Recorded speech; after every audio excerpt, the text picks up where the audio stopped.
Over 500,000 people suffer from work-related stress, depression, or anxiety, resulting in a massive 12 million working days lost every year in the UK alone.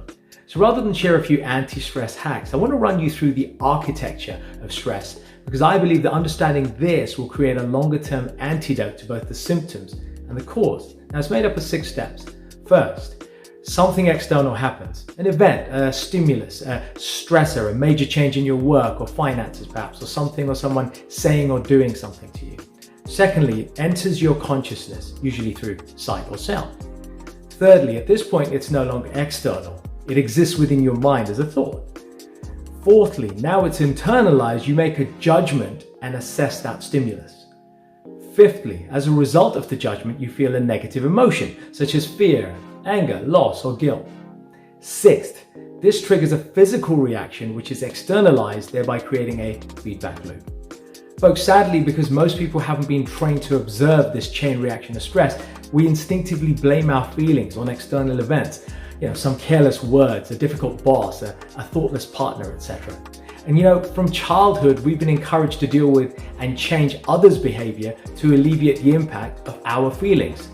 But folks, we know, of course, this is rarely possible because there's a natural threshold for what is and isn't within our sphere of control, and the world rarely bends to our will.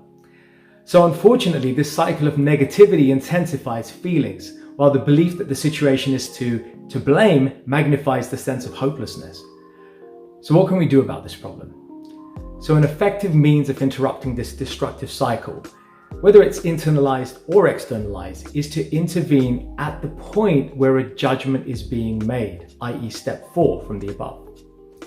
You see, when the mind is clear, calm, and composed, you can, with practice, begin to notice a pause between the stimulus and the judgment of that stimulus or external event. And the calmer you are, the easier it is to catch, and that's all you have to do. See, the perception of that pause or gap presents a choice, and in that choice, you're no longer reactive, you're present. And the moment you're present, the rest is down to you.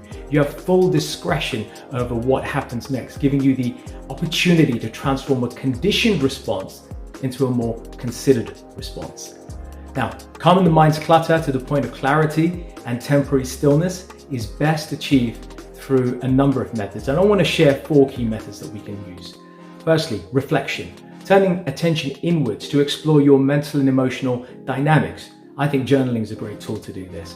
Secondly, bilateral dialogue, reflecting with someone else, such as a confidant, a colleague, or a trusted coach. Thirdly, mindfulness, maintaining a state of awareness. And fourthly, meditation, training our attention to maintain deep focus, one of my personal passions. So by utilizing some or all of these methods, we can positively disrupt the dynamics of stress and build better, more empowered responses, both at home and in the workplace. I hope that's been a valuable insight, and as usual, feel free to comment, share, so we can combat stress better together. Special thanks to Coach Chris for his input on this. See you on the next video.